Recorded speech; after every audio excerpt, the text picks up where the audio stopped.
বর্তমানে যেমনিভাবে আমেরিকার ক্যালিফোর্নিয়াতে দাবানল এসছে, আগুনের দাবানল, এই আগুনের দাবানল দিয়ে মাত্র 9 দিন সময় হয়েছে। এই 9 দিনের ভিতরেই 2900 একর জায়গা আল্লাহ তাআলা গজবের মাধ্যমে পুড়িয়ে দিয়েছে। কয় হাজার? 2900 একর জায়গা এবং 4 লক্ষ মিলিয়ন ডলারের চেয়েও বেশি অর্থ ক্ষতি হয়েছে। আল্লাহু আকবার জোরে বলেন। এবং আজকে 9 দিন 10ম দিন চলতেছে, এখনো পর্যন্ত তাদের যত অত্যাধুনিক যত প্রযুক্তি রয়েছে সব কিছু ব্যর্থ করে দিয়েছেন কে? বান্দা, তোমার ক্ষমতা নয়, আমি রবের ক্ষমতা আসল, ঠিক না বেঠিক? যে আল্লাহ পানির মাধ্যমে আগুনকে নিভানোর প্রক্রিয়া দিয়েছেন, ওই আল্লাহ যদি পানিকে বলে এ পানি তুই বারুদ হয়ে যায়, পৃথিবীর কোনো সুপার পাওয়ার নেই যে ওই পানিটাকে আগুন নিভানোর মাধ্যম বানাইতে পারে, ঠিক না বেঠিক? সাংবাদিকরা বলতেছেন যে পৃথিবীর কোনো পানি নাই যে ওই আগুনকে নিভাইতে পারে, কারণ ওই আগুনটা এমন কোনো আগুন নয়, বরং ওই আগুনটা হলো 50 বছরের মুসলমানদের রক্ত নিয়ে হরি খেলার যেই আহাজারি আর যেই কান্না, আর ফিলিস্তিনের 30,000 নিরহ বাচ্চাদের যেই কান্নার আহাজারি, এই আহাজারির আগুন হলো আমেরিকার ওই হলিউডের ওই ক্যালিফোর্নিয়ার রাজ্যের ভিতরে যে আগুন আর দাবানল চলতেছে, সেটা আওয়াজ দিয়ে বলো, ঠিক না বেঠিক? মুসলমানরা যদি আল্লাহর কাছে তোমাদের বিপক্ষে যে বদদোয়া দিয়েছে, আল্লাহর কাছে দোয়া করে যদি তোমাদের জন্য প্রার্থনা না করে, আমরা মনে করি আল্লাহ তাআলা তোমাদের উপর থেকে এই গজব সরাবেন না, বলেন ঠিক না বেঠিক? কারণ মাজলুমের বদদোয়া আর আল্লাহ তাআলার মাঝে 70,000 পর্দা দূর হয়ে এই বদদোয়া আর আল্লাহ তাআলার মাঝে কোনো পর্দা থাকে না। সুবহানাল্লাহ। এজন্য মুমিন মুসলমান তাদের থেকে শিক্ষা নেওয়া, আল্লাহর গজব, আল্লাহর আযাব যখন তখন আমার আর আপনার উপরে আসতে পারে। যদি চলে আসে, পৃথিবীর কোনো পরাশক্তি যে তাম বিশ্বকে নিজেদের নেতৃত্ব দিয়ে লিড দিচ্ছে, আজকে তারাও অসহায়, আজকে তারা নিরুপায় হয়ে যাচ্ছে। তারা পারছে না, তারা বুঝছে না কিভাবে করবে, কারণ এটা তো এমন তেমন আগুন নয়, এটা আমার রবের পক্ষ থেকে গজব, বলেন ঠিক না বেঠিক? এই জন্য আমার হাবিবে কিবরিয়া বলেন, আমার উম্মতেরা রে, 7টা কাজ হওয়ার পূর্বেই তোরা নেক আমল বৃদ্ধি করে দে, নেকির আমল বৃদ্ধি কর।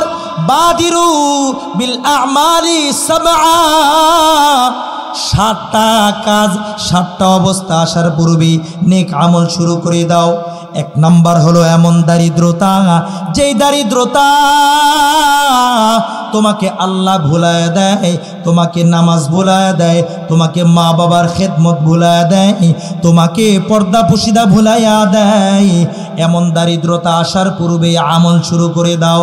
আর 2 নাম্বার এমন ধনাত্মতা, যে ধনাত্মতার মাধ্যমে তুমি উগ্র হয়ে যাইবা, তুমি খোদাদ্রোহী হয়ে যাইবা, খোদার সঙ্গে তুমি যুদ্ধ ঘোষণা করার জন্য প্রচেষ্টা করবা। এমন অর্থনৈতিক অবস্থা আসার পূর্বে তুমি তোমার আমলের তাপমাত্রা বাড়ায় দাও। আর 3 নাম্বার এমন অসুস্থতা, যে অসুস্থতা তোমার অঙ্গ হানি করে দিবে, তোমার অঙ্গের ভিতরে, শরীরের ভিতরে প্যারালাইসিস হয়ে যাবে, তুমি চোখে দেখবা না, তুমি পা দ্বারা চলতে পারবা না। এই অবস্থা আসার পূর্বে তুমি আমল বাড়ায়া দাও। আর 4 নাম্বার রে মুমিন মুসলমান, এমন বার্ধক্য, যে বার্ধক্য তোমাকে নিস্তেজ করে দিবে, তোমাকে নড়াচড়া করার মতো ক্ষমতা আর রাখবে না।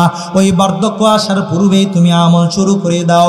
আর 4 নাম্বার রে মুসলমান, এমন একটা মৌত, এমন একটা মৃত্যু, আজকে ওই কবরস্থানে আমার আর আপনার মতো কত সুঠাম দেহের অধিকারী মুসলমান নরনারীরা আজকে শায়িত রয়েছে। আজকে তারা উঠে আসতে পারতেছে না। কবরের উপর দিয়ে ছাগল চড়ে কিন্তু উঠতে পারে না, কুকুর বিচরণ চড়ে কেউ উঠতে পারে না, কারণ তারা আজকে আসতে পারবে না। মৃত্যু নামক যে যন্ত্রণাটা, মৃত্যু নামক যে রবের পক্ষ থেকে আদেশ তাদেরকে গ্রাস করে নিয়েছে, এই কারণে তারা আজকে উঠে আসতে পারবে না। বলে বান্দারে, আকস্মিক মৃত্যু আসার পূর্বে আমল বাড়ায়া দাও। আর বান্দা তুমি কিসের অপেক্ষা করো? দাজ্জালের অপেক্ষা করো যে দাজ্জাল আসবে, এরপরে তুমি আমল শুরু করে দিবে। না না, ফাশাররু গায়বিন ইয়ান্তাজির, তুমি অত্যন্ত নিকৃষ্ট একটা অদৃশ্য জিনিসের অপেক্ষমান। ওই দাজ্জাল আসলে তুমি তোমার ঈমানটাকে নবায়ন করতে পারবা না। আর মুমিন মুসলমান 7 নাম্বার হলো তুমি কি কিয়ামতের অপেক্ষায় রয়েছো? ওরে মুমিন মুসলমান, কিয়ামতের যে আলামতগুলো রয়েছে আমার নবী সব কিছু বর্ণনা করে গিয়েছেন। বড় বড় আলামত সব প্রকাশ হয়ে গিয়েছে। এখন কখন যে কিয়ামত আসবে আমার আপনার জানা নাই। এই কারণে আজকে থেকে আমার আপনার জন্য উচিত হলো এখান থেকে আমলের জন্য চিরপ্রতিজ্ঞাবদ্ধ হওয়া। হযরত উবাই ইবনে কাব 2 রাকাত নামাজে তেলাওয়াত শেষ করে দিতেন। হযরত তামিমে দারিকে হযরত উমর রাদিয়াল্লাহু তাআলা আনহু পাঠাইলেন, যাও যাও, পাহাড় থেকে মদিনার দিকে দাবানল আসতেছে, অগ্নিগিরি আসতেছে, এটার উপরে একটু শাসন করে আসো। হযরত তামিমে দারি রাদিয়াল্লাহু তাআলা আনহু ওই আগুনের সামনে 2 হাত সম্প্রসারিত কইরা দাঁড়ায় এবার আগুনের সামনে কুস্তি করতেছে। আল্লাহু আকবার! আগুনের সঙ্গে কুস্তি করে। এই আগুন, যা যা, তুই কি জানোস না এই শহরের ভিতরে আমার নবী শায়িত রয়েছে, এই কারণে যা যা, খবরদার এই শহরের ভিতরে তুই ঢুকবি না। আল্লাহর বান্দা বলতে দেরি আমার রব এই আগুনকে গোলাম বানিয়ে দিয়েছেন মুমিন বান্দা। হযরতে তামিমে দারি বলতে দেরি, আগুন তার আপন জায়গায় যাইতে দেরি হয় নাই। আগুন তার আপন জায়গায় চলে গিয়েছে। আমার আর আপনার তো বর্তমানে বিশ্বাস করতেও দুষ্কর হইতেছে। আগুন কথা শুনবে? হ্যাঁ, যাদের ইমানের পাওয়ার যেমন তাদের জবানের পাওয়ারও তেমন, ঠিক না বেঠিক? আল্লাহ তাআলা কোরআনে হাকিমে বলেন, ইন্নাল্লাহা ইউহিব্বুল মুহসিনিন, আমি আল্লাহ নেককার বান্দাদেরকে বড় ভালোবাসি। তার মানে আল্লাহ তাআলার ভালোবাসা নেককার বান্দাদের সঙ্গে থাকবে। ঘোষণাটা কার? আরো জোরে বলেন। বান্দা তুমি যদি নেকির কাজ বেশি করো, আমি আল্লাহ নিজের পক্ষ থেকে ফয়সালা দিয়ে দিলাম, আমি আল্লাহ তোমারে তত বেশি ভালোবাসবো। जो तू मेरा तो सब मेरा, जो तू मेरा तो सब मेरा, फलक मेरा ज़मी मेरी, अगर एक तू नहीं मेरा तो कोई शय नहीं मेरी। কবি বলেন, আল্লাহ যদি আমার হয়ে যায়, আসমানও আমার, জমিনও আমার। আল্লাহু আকবার!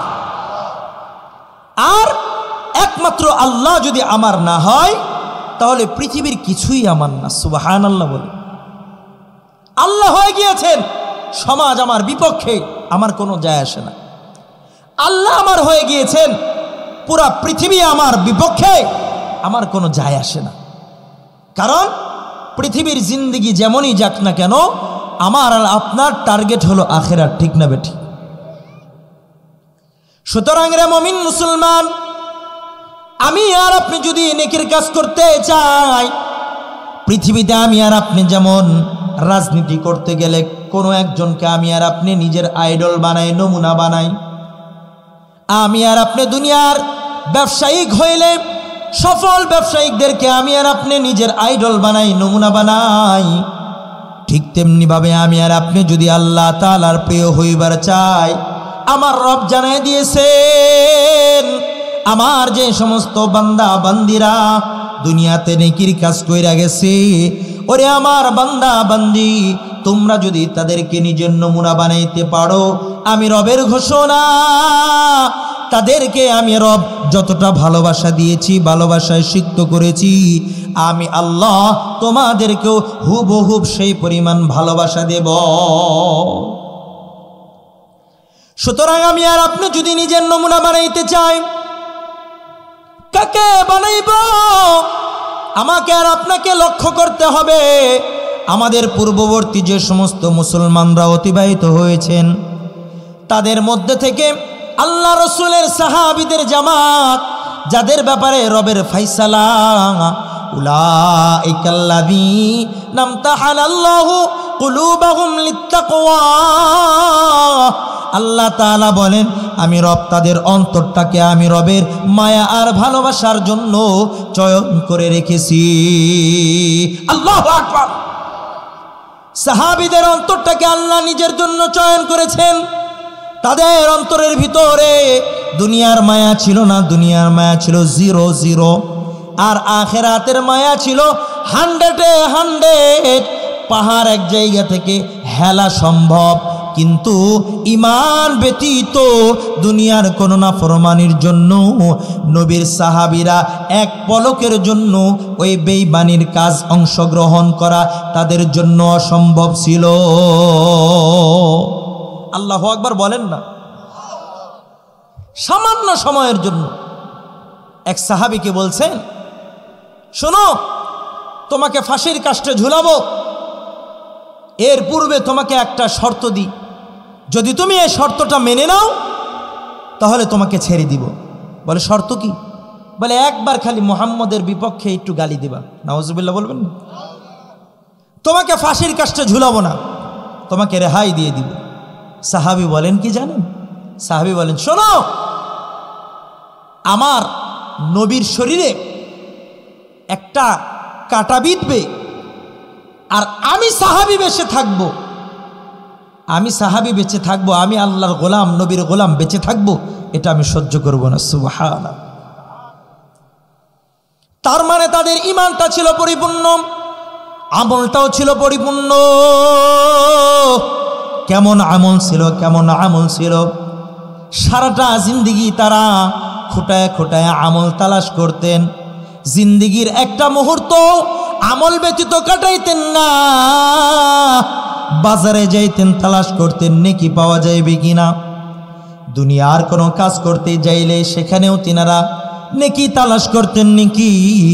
কারণ তারা জানতেন দুনিয়ার জিন্দিগি বড় সামান্য, আখিরাতের জিন্দিগির শুরু আছে তো শেষ নাই। দুনিয়ার জিন্দিগিতে খায় আর না খায় দুনিয়া পার হয়ে যাবে, কিন্তু আখিরাতের জিন্দিগির ইমিগ্রেশনে যদি আমি আর আপনি ফেসে যাই তাহলে সেখান থেকে আমার রবের সাহায্য ব্যতীত কেউ আমাকে আর আপনাকে পার করতে পারবে না। এই কারণে সাহাবায়ে কেরাম নবীর নিকটে বারবার যাইতেন, ইয়া রাসূলুল্লাহ একটু আমল বাতলিয়ে দেন যার দ্বারা আমি জান্নাত পাবো। ওগো আল্লাহ রসুল সংক্ষিপ্ত কিছু আমল বলুন যে আমলের উপরে আমল করলে আমি অন্যান্য কিছু না করলেও জান্নাত পাবো। সুবহানাল্লাহ বলবেন। আর আমি আর আপনি এখন যাই হুজুরদের নিকটে, কেন? হুজুর আমার অমুক ব্যবসার ভিতরে একটু লস যাইতেছে, আমার অমুক সন্তানটা কথা শোনে না, হুজুর আমার স্ত্রীর কথা শোনে না, হুজুর আমার একটু তাবিজ দেন। ঠিক না বেঠিক? সাহাবারা যাইতেন আমল বাড়ানোর জন্য, আর আমি আর আপনি যাই দুনিয়া বাড়ানোর জন্য। তার মানে আমাদের নিকটে আখেরাতটা হলো টুকটাক, দুনিয়াটা হলো ঠিকঠাক। ঠিক না বেঠিক? আরো আসতে বলেন ঠিক না বেঠিক? আখেরাতের বিষয় আসলে আমি আর আপনি টুকটাক, আর দুনিয়ার বিষয় আসলে আমি আর আপনি ঠিকঠাক। আখেরাত বুঝি না, দুনিয়া ছাড়ি না। আর সাহাবায়ে কেরাম দুনিয়া বুঝতেনই না, আখেরাত ছাড়তেন না। আল্লাহু আকবার। জমি বিক্রি করেছেন এক সাহাবা। কি করেছেন? জমি বিক্রি করেছেন। যে সাহাবা জমি ক্রয় করেছেন, জমি চাষ করতে গিয়ে সেখানে খনন করতে গিয়ে স্বর্ণের কিছু আসবাব পেয়েছে। আল্লাহর নবী সাহাবা জমি বিক্রেতার কাছে গিয়ে বলতেছেন, ভাই এই যে আপনার সামান আপনি নেন। সুবহানাল্লাহ। কালকে গেলেন আর আমি আর আপনি জমির খতিয়ান, জমির দলিলপত্র কেমনে চুরামি করা লাগে আমার চাইতে বেশি কেউ জানে না। ঠিক না ঠিক? 5 বার হজ করছি, 10 বার ওমরা করছি, প্রত্যেক হজের জায়নামাজ বাসায় রয়েছে, আবার নামাজ পড়তে পড়তে নফল পড়তে পড়তে কপালে দাগ ফেলে দিয়েছি। এরপরেও জমি খাওয়ার শখ আমার আর আপনার যায় না, আছে না নাই? বোনের সম্পত্তি দেয় না, ভাইয়ের সম্পত্তি দেয় না।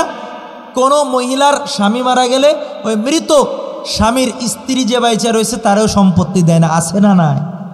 এমনকি আপন ছোট ভাইকেও দিতে চায় না, আছে না না? এমন আজি গাজি। হ্যাঁ, ওই সমস্ত আজি গাজি আল্লাহ তাআলা ছাড় দিবে না। আল্লাহ বলবে যা, যেই জমি খাইছস এই জমির 7 তবক জমিন তোর কান্দে উঠাই দিমু, নিয়ে যা এবার ময়দানে মাহশার পর্যন্ত।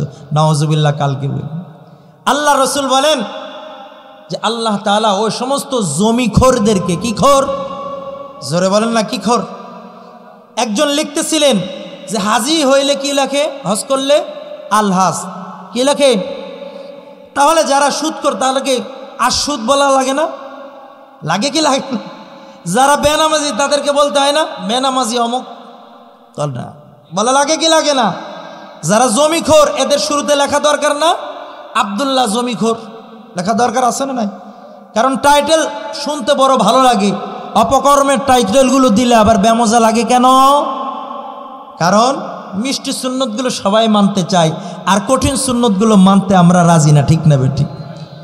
সুন্নত নয় শুধু দাওয়াতের মেহমান, সুন্নত নয় শুধু খাওয়া শেষে মধুপান, আরো কিছু সুন্নাত আছে তুমি জানো কি? জানলেও জীবনে তা তুমি মানো কি? আরো কিছু সুন্নাত আছে তুমি জানো কি? জানলেও জীবনে তা তুমি মানো কি? সুন্নাত নয় শুধু মাজলুম সহায়ক, সুন্নাত উদের জালিমের প্রতিরোধ, সুন্নাত নয় শুধু লাওয়ার কদু খাওয়া, আর সুন্নাত হলো পাথরের আঘাত খাওয়া। আল্লাহু আকবার। আরো কিছু সুন্নাত আছে তুমি জানো কি?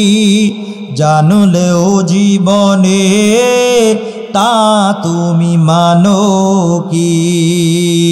এমন আছে না নাই? শুধু মিষ্টি সুন্নত, খাওয়ার শেষে সুন্নত, এটা খাইতে চাই, ঠিক না বেঠিক? কিন্তু জমি দেওয়াও যে সবচাইতে বড় সুন্নত, এটা আমি আর আপনি মানতে চাই না। আমার আর আপনার জন্য তাহলে কর্তব্য কি? যারা জমি খাইছি এগুলো ওই যারা জমি পাবে তাদেরকে দেওয়া, ঠিক না বেঠিক? তো মুহতারাম হাজিরিন, সাহাবায়ে কেরাম নবীর নিকটে যাইতেন আখিরাতকে নির্মাণ করার জন্য, আর আমি আর আপনি উলামায়ে কেরামের কাছে যাই কেন? দুনিয়া বানানোর জন্য। তো সাহাবীদের ভিতরে একজন সাহাবী, বেশি বলার সময় নেই কারণ রাত অনেক গভীর হয়ে গেছে, আপনাদের অনেক ঘুম ধরতেছে। ঘুম আছে না গেছে? ঘুম আছে? কেউ ঘুমাইতে লাগলে একটু উঠাই দিবেন ইনশাআল্লাহ।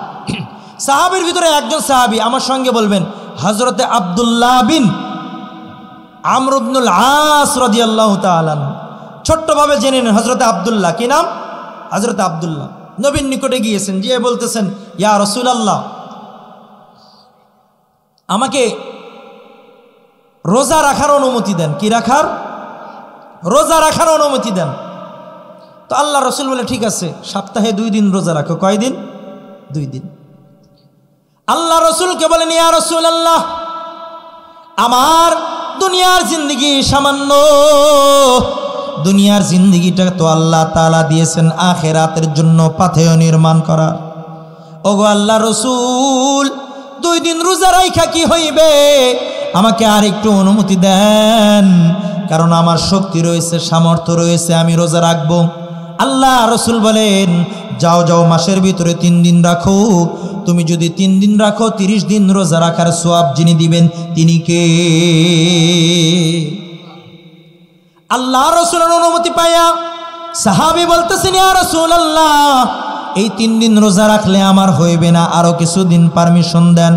ওগো আল্লাহ রসুল, 3 দিনে আমার কিছু হইবে না, আমি চাই নেকি বাড়াইবো, নেকি বাড়াইয়া আমি আল্লাহ তাআলার মুহাব্বত বৃদ্ধি করব। আল্লাহু আকবার।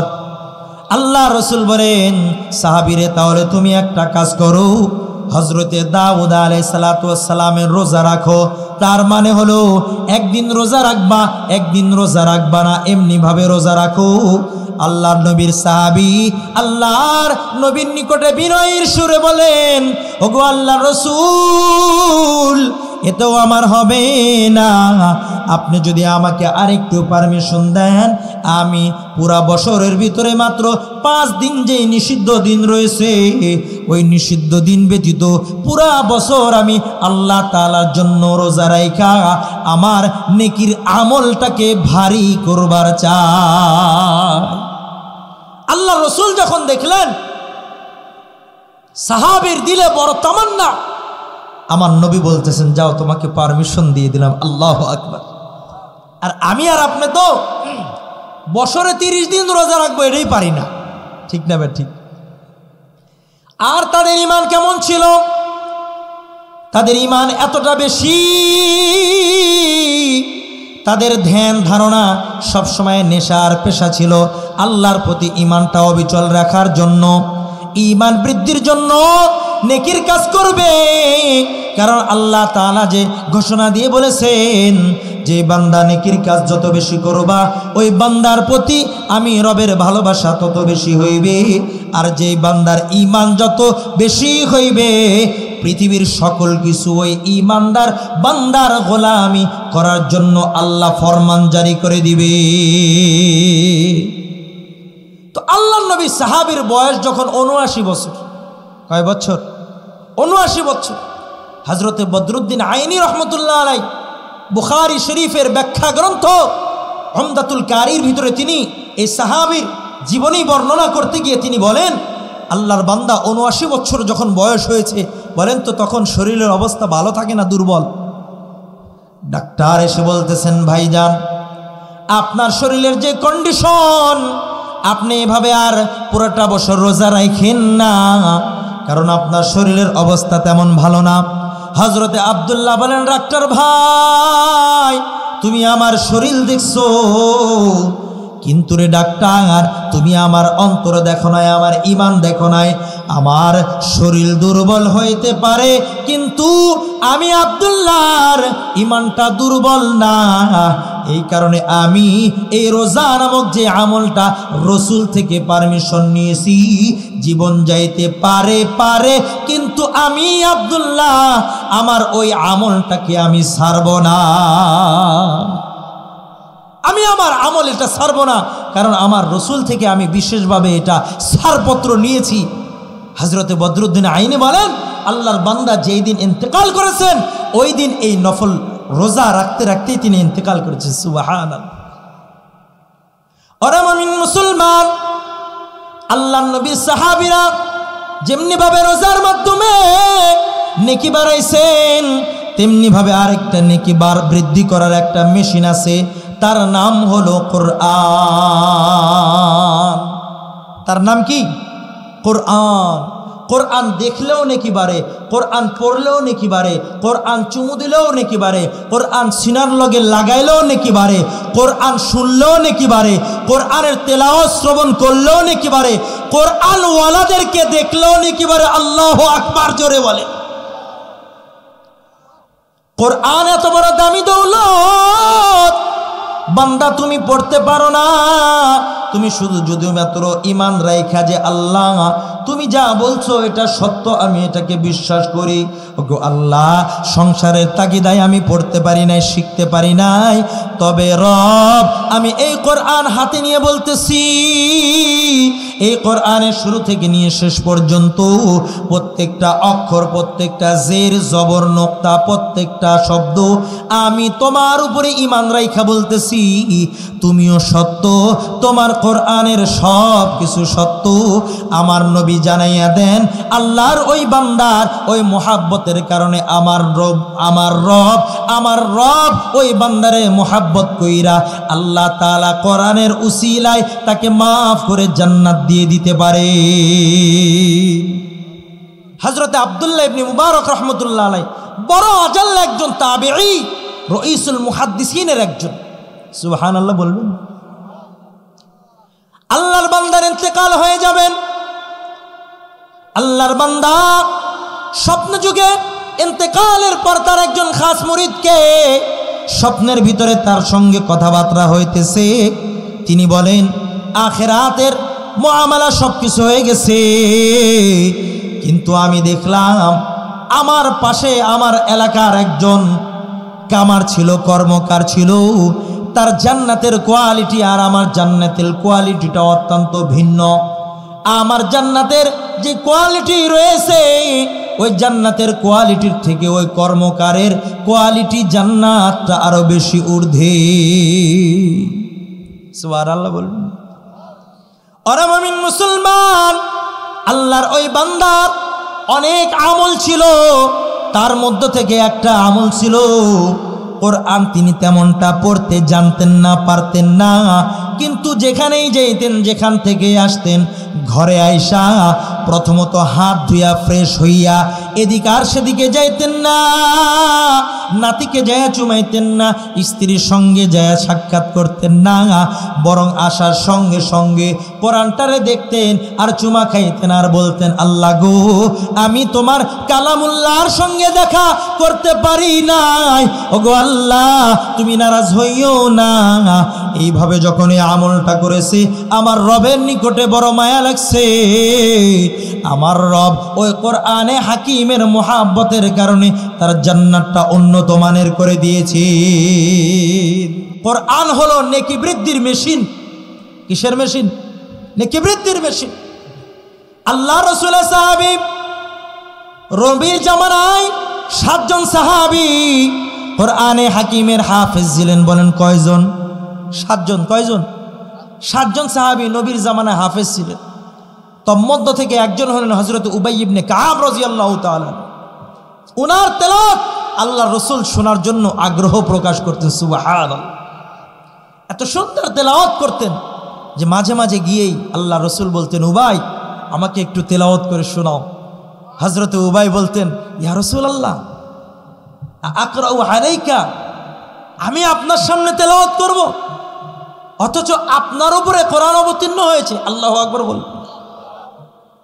আমার নবী বলে, হ্যাঁ উবাই তোমার তেলাওয়াতটা আমার আল্লাহ পছন্দ করেন, আমিও পছন্দ করি। সুবহানাল্লাহ। আল্লাহ রাসূল সাল্লাল্লাহু আলাইহি ওয়াসাল্লাম অন্য একটি রিওয়ায়াতে রয়েছে হযরত উবাইকে এসে বলতেছে, উবাই আমার রব আমাকে ফরমান দিয়েছেন তোমাকে যেন আমি সূরাতুল বাইয়িনাটা তিলাওয়াত করে শোনাই। সুবহানাল্লাহ। তো আমার রবের নিকটে এত প্রিয় হযরত উবাই কেন হলেন? কোরআনের তিলাওয়াতের কারণে। আল্লাহু আকবার বলবেন না? আর আমি আর আপনি কোরআন তিলাওয়াতও করতে পারি না। কোরআনটা ঘরে যে পড়ে রয়েছে 1 বছর চলে গেছে, প্রতিদিন আমার মা বোনেরা টিভি স্ক্রিনটাকে 5 বার করে পরিষ্কার করে, আসে না নাই, ফ্রিজটাকে 6 বার করে পরিষ্কার করে। আর মোবাইল যদি আমার মাদের হাতে বড় একটা দিতে পারেন তাহলে ওটা 56 বার কি করবে, এটা পরিষ্কার করতে থাকে। ঠিক না বেঠিক? আরো জোরে বলেন ঠিক না বেঠিক? অথচ কোরআনটাকে একটু পরিষ্কার করবে, দুজদানটাকে একটু পরিষ্কার করবে, এটা আমার মায়েরা এখন পারে না। আর অতীতে আমার মা চাচিরা প্রতিদিন সকালবেলা উঠেই আগে ঝাড়ু নিতেন না, আগে কোরআন নিতেন। সুবহানাল্লাহ বলেন না? এই কারণেই অতীতের আয় রোজগার কম ছিল কিন্তু বরকত কম ছিল না। সুবহানাল্লাহ বলেন। আর বর্তমানে ঘুম থেকে উঠে আগে ঝাঁটা হাতে নেয়। তো আমার আল্লাহ কয় যে তুই যেহেতু আগে ঝাঁটা নিছস, তোর ঘরে ওই ঝাঁটা নামক বরকতি আসবে। ঠিক না বেঠিক? এই কারণে কামায় রুজির অভাব নাই। সকাল থেকে সন্ধ্যা পর্যন্ত 500, 700, 1000 টাকা, 1500 টাকা পর্যন্ত আমাদের যে সমস্ত অটো চালক ভাইয়েরা আছেন তিনারা কামাই করে ফেলেন, আলহামদুলিল্লাহ। ঠিক না বেঠিক? কিন্তু বরকত নাই। প্রত্যেকটা ঘরের ভিতরে সুদি কারবারে জর্জরিত। ঠিক না বেঠিক?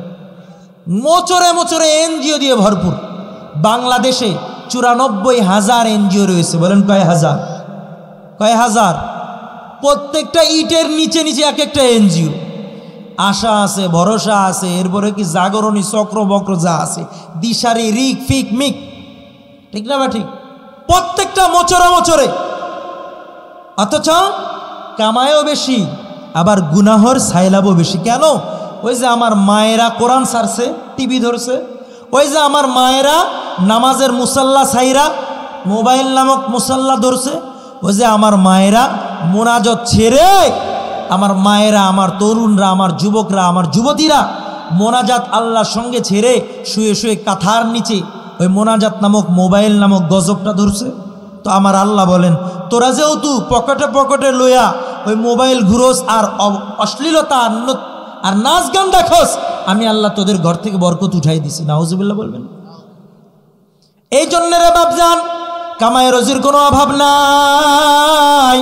প্রত্যেককে যদি আমি আর আপনি বলি, প্রত্যেকের ইনকাম সোর্স প্রতি মাসে 10-এর উপরে রয়েছে, 15-এর উপরে রয়েছে, এরপরেও বলে হুজুর পেরেশান, বড় পেরেশান, অমুক জায়গায় লোন উঠাইতে হয়, অমুক জায়গায় কিস্তি উঠাইতে হয়, স্ত্রীর পিছে এত খরচ হয়, ছেলের পিছে এত খরচ হয়, বাজারের দাম বড় ঊর্ধ্বগতি, হুজুর কেমনে চলে কিছুই তো বুঝি না, কিছুই তো বুঝি না।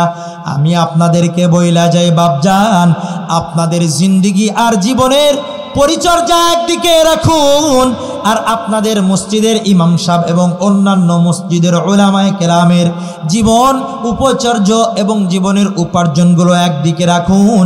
আপনাদেরটা হবে আকাশচুম্বী, আর উলামায়ে কেরাম ওই ইমাম সাহেবদের উপার্জনটা হবে জমিনচুম্বী। ঠিক না বেঠি?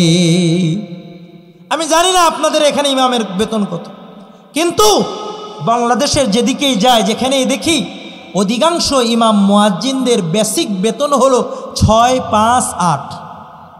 আওয়াজ দিয়ে বলেন না, ঠিক না বে ঠিক? 6-5-8। আবার কিছু কিছু মুনাফিক মার্কা সমাজ রয়েছে, সেখানে ইমাম সাহেবকে বলে হুজুর 12 মাসে যে বেতনটা রয়েছে, ধানের সিজন আসলে ধান উঠিয়ে নেবেন। আছে না নাই? আছে না নাই? আবার কিছু কিছু জ্ঞানপাপী মুসলমান রয়েছে, যারা ইমাম সাহেবকে দিয়ে নিজেদের হাগুমুতু পরিষ্কার করায়। আছে না নাই? হ্যাঁ হুজুর শর্ত একটা ফেহরিস্ত দিয়ে দেয়, হুজুর এই কাজ করতে হবে, সেই কাজের ভিতরে কি আমাদের টয়লেট আপনি পরিষ্কার করবেন, প্রস্রাবখানা পরিষ্কার করবেন, মসজিদ ঝাড়ু দিবেন, মক্তব পড়াবেন, আমরা কেউ মৃত্যুবরণ করলে তাদের জানাজা, দাফন কাফন, সন্তানের আকিকা এবং আমাদের যেই গরু জবাই করতে হবে, কোরবানি, তো সব কিছু করতে হবে। ঠিক না ঠিক? একজন ইমাম সাহেবকে কতটা দায়িত্ব দিই, সিরিয়াল ওয়ারি প্রত্যেকে আমি আর আপনার পরামর্শ মাইরা দিই। কিন্তু বলেন তো দেখি, এই লিস্টি অনুযায়ী যদি আমরা এক একজন এক একটা লিস্টিতে, সব লিস্টিতে না, এক একটা 12টা মনে করেন এজেন্ডা দাঁড় করিয়েছেন, এক একটাতে যদি এক একজন কর্মচারী রাখি, কমসে কম কত দিতে হবে? 6000 দিতে হবে। কত? কম 200 টাকা করে দিতে হবে প্রস্রাবখানা পরিষ্কার করালে। ঠিক না বে ঠিক? এতেও আসবে না বর্তমান সময়, অথচ হুজুরের জিম্মায় তো দিয়ে দিলাম সব। আবার যখন হাদিয়ার ব্যাপারে আসে, হাদিয়া বেতন কইতে তো আবার লজ্জাবোধ করে, এখানে আবার বলে হুজুর বেতন বলা যাবে না, কারণ এটা হাদিয়া। এই হাদিয়াটা বইলা হুজুরের গলাটা কোরবানি করে দেয়। কথা বুঝেন নাই? হুজুর বেতন আর কি দেব, আমরা আর কি দেব, আপনার সম্মানী হুজুর, তো আমরা ফয়সালা করছি আপনাকে আমরা 6000 টাকা করে দিব, আর হলো 2 ঈদে আমরা ফুল বোনাস দিয়ে দিব। ঠিক না বে ঠিক? জোরে বলেন না, ঠিক না বে ঠিক? বাপজানরা, আমি মামুন কাসেমি এখানে চ্যালেঞ্জ করে বলে যাই, এই যে টুটিয়াম ঈদগাহ ময়দানের আশপাশের যে মুসলমান আপনারা আছেন, আপনাদের আশপাশে যে ইমাম সাহেব যে বেতন দেন আপনারা, আমি জানি না, আমি একজনকে বলবো এই মসজিদের ইমাম সাহেবের বেতন আমি দেব আপনাকে। আপনি 1টা মাস না 3 মাস আপনি চাকরি করেন, পারবেন কেউ? যারা বলেন বাপজান, পারবেন কেউ? হুজুরের যে বেতন দেন ওই বেতন আমি আপনাদেরকে দিব, আপনাদের সংসার চলবে? কথা বলেন না, চলবে? চলবে কারো সংসার? তাহলে হুজুরের সংসার কেমনে চলে? এই তো এইখানে আসলে আমরা খালি বলি আল্লাহ চালায়, তো ওই আল্লাহ কি আপনাদের না? আপনাদেরকে কি শয়তান চালায়? কে চালায় আপনাদেরকে? আপনাদেরকে আল্লাহ চালাইতে যদি 30,000 লাগে, হুজুরে আল্লাহ চালাইতে কি 6000 দিয়ে হয়ে যায়? আল্লাহকে তো আপনারা চিনলেন, দোকানদার তো আর চিনে না। কথা কয় না, দোকানদার তো আর চিনে না আল্লাহকে। ওইখানে ইমাম সাহেব গেলে তেলের দাম আপনার কাছ থেকে যেটা নেই, ওইখানে কি বলে আল্লাহর ঘরের মেহমান যেহেতু আইসেন আপনার 500 টাকা লাগবে না, 200 টাকাটা দেন। এই জন্য বাপজানরা মনে কষ্ট নিয়েন না, যেহেতু সংস্কার চলতেছে, রাষ্ট্র চলতেছে কিনা সংস্কার, আমরা কি বলতেছি?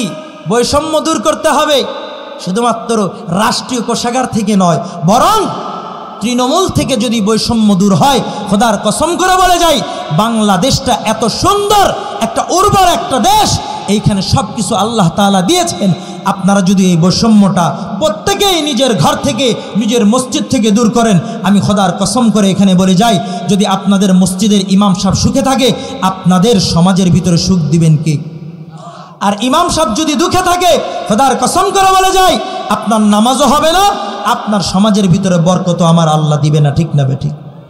তো মুহতারাম হাজিরিন, আমি বলতেছিলাম হযরত উবাই ইবনে কাব রাদিয়াল্লাহু তাআলা আনহু কোরআনকে এতটা পড়তেন, এতটা তেলাওয়াত করতেন, ইতিহাসের ভিতরে রয়েছে মাত্র 2 রাকাত নামাজে পুরা কোরআনে হাকিম খতম করে দিতে। সুবহানাল্লাহ! কয় রাকাত নামাজ? মাত্র 2 রাকাত নামাজে। আর আমি আর আপনি 2 যুগ হয়ে গেছে কোরআনে কারিমের এক পারাও পড়তে পারি না, এমন হতভাগা মুসলমান আছে না? অথচ সাহাবায়ে কেরাম মাত্র 2 রাকাত নামাজের ভিতরে তামাম কোরআনে হাকিম খতম করে ফেলতেন।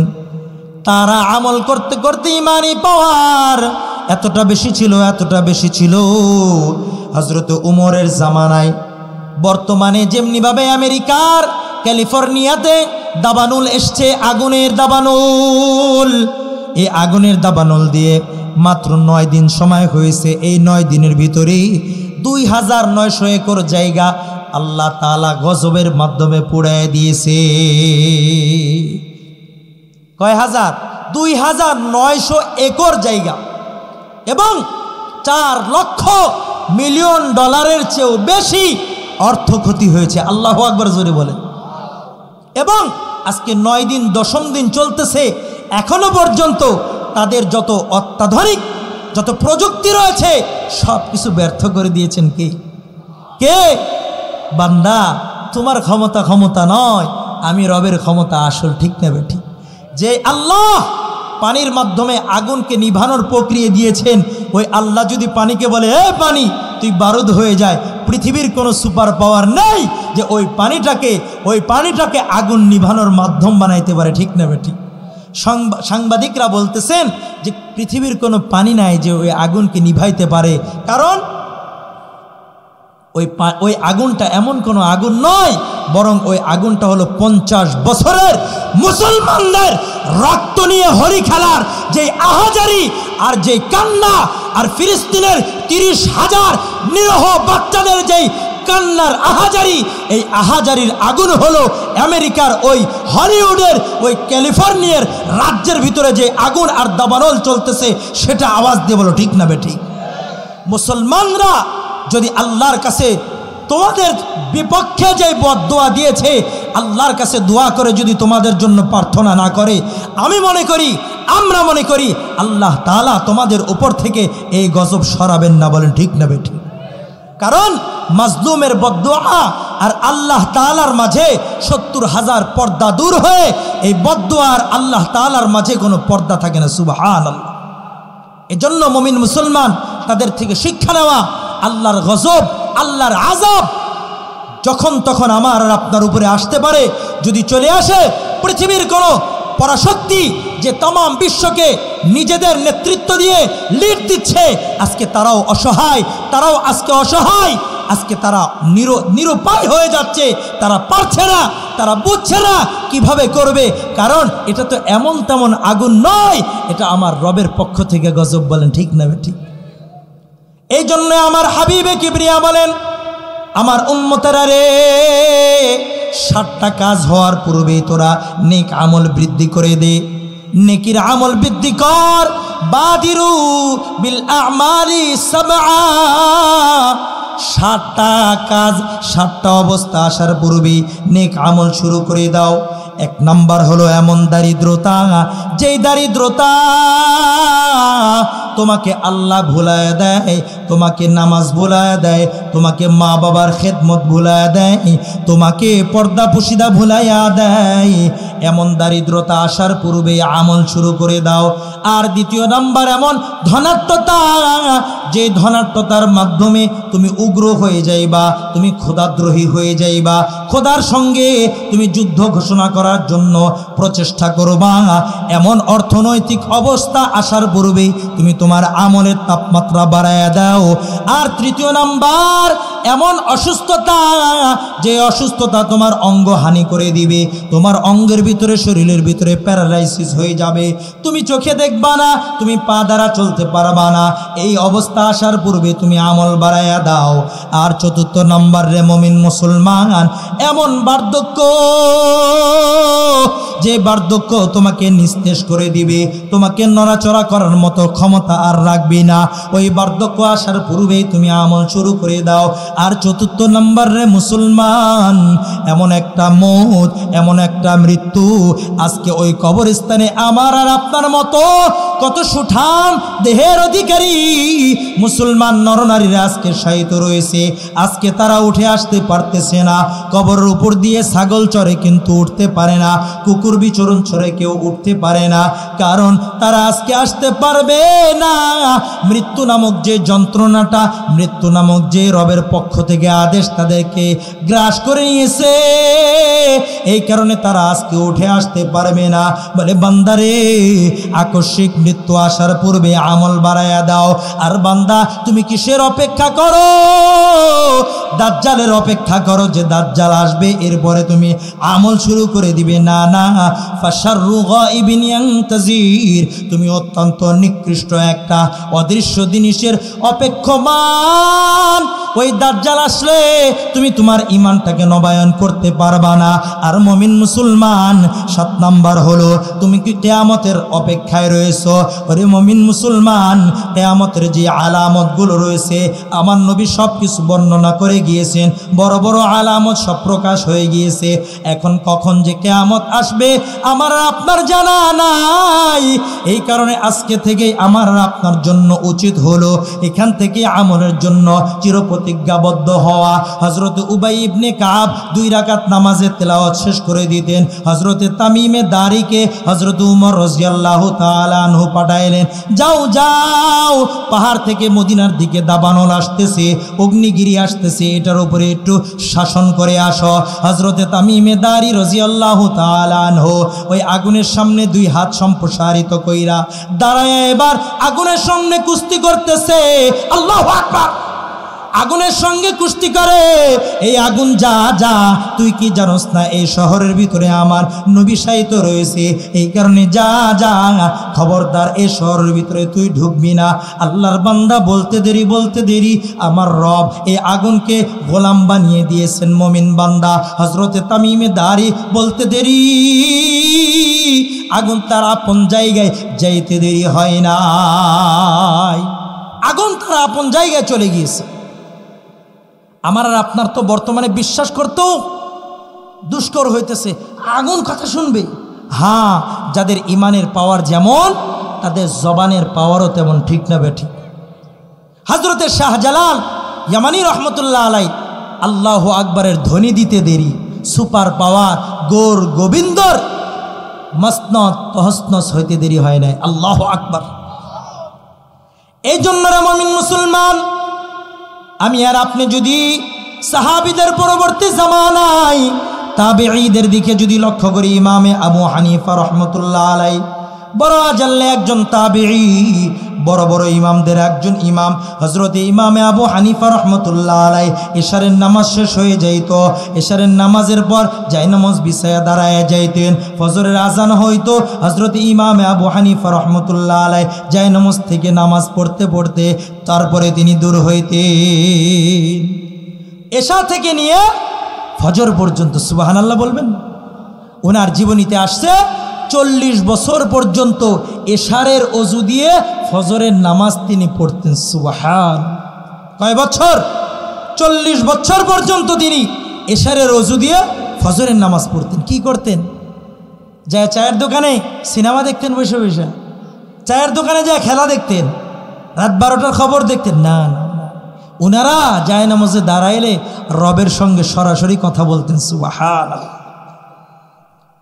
হযরতে ইমামে আবু ইউসুফ রহমতুল্লাহ আলাই আল্লাহর বান্দা প্রতিদিন 200 রাকাত নফল নামাজ পড়তেন। আল্লাহু আকবার! কয় শত রাকাত? 200 রাকাত। এবং 1200 বার বিসমিল্লাহির রহমানির রহিম এই আয়াতটা তেলাওয়াত করতেন। সুবহানাল্লাহ! এই আয়াতটা রবের নিকটে বড়ই দাম। কি বলেন? বড়ই দাম। কোরআনে হাকিমের যতগুলো সূরা আছে ততগুলো সূরা অনুপাতে আমার রব কোরআনে হাকিমে এক সূরা ব্যতীত প্রত্যেক সূরার শুরুতে বিসমিল্লাহ দিয়েছেন। সুবহানাল্লাহ বলেন। আর যে সূরাতে নাই ওই সূরার বিকল্প হিসাবে আরেক সূরার মধ্যবর্তীতে দিয়ে দিয়েছেন। আল্লাহু আকবার। তার মানে এই আয়াতটা রবের নিকটে নিদামি নাকি অনেক দামি? অনেক দামি। এই আয়াতটাকে যদি ভালোবাসতে পারি, আমল করতে পারি, এই আয়াতের বিনিময়ে আল্লাহ রব্বুল ইজ্জাত বিশির আল হাফি নামে হযরত ইমামে আহমদ ইবনে হাম্বল রহমতুল্লাহ আলাইহির ওস্তাদ, ওনাকে আল্লাহ তাআলা হিদায়াত দিয়েছেন এবং আল্লাহর ওলি বানিয়ে দুনিয়া থেকে নিয়েছেন। সুবহানাল্লাহ। সুতরাং এই বিসমিল্লাহকেও যদি আমি আর আপনি ভালোবাসতে পারি তাহলে আমাকে আর আপনাকে হেদায়েত দিবেন কে? তো ইমামে আবু ইউসুফ রহমতুল্লাহ আলাইহি 1200 বার বিসমিল্লাহ পড়তেন। সুবহানাল্লাহ বলবেন না?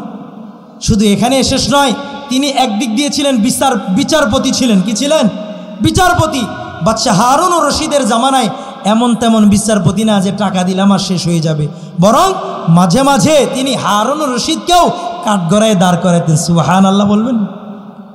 আল্লাহর এই বান্দা যাই নামাজে দাঁড়ায় যাইতেন, 200 রাকাত নফল নামাজ পড়তেন এবং এক সপ্তাহে একবার কোরআনে কারিমের খতম করতেন। কয় শতবার? 7 দিনে এক খতম, 1200 বার বিসমিল্লাহ আর 200 রাকাত নফল নামাজ। আমি আর আপনি কি করি?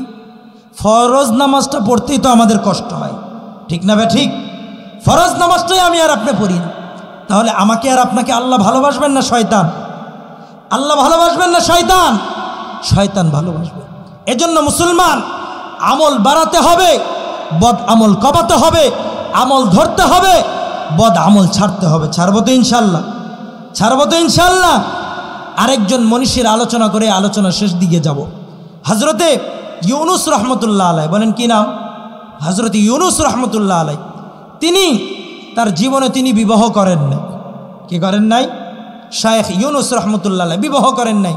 তিনি বলেন, নাকাহতু বিল বুখারী, আমি তো বুখারী শরীফটাকে নিজের স্ত্রী বানিয়ে নিয়েছি। সুবহানাল্লাহ।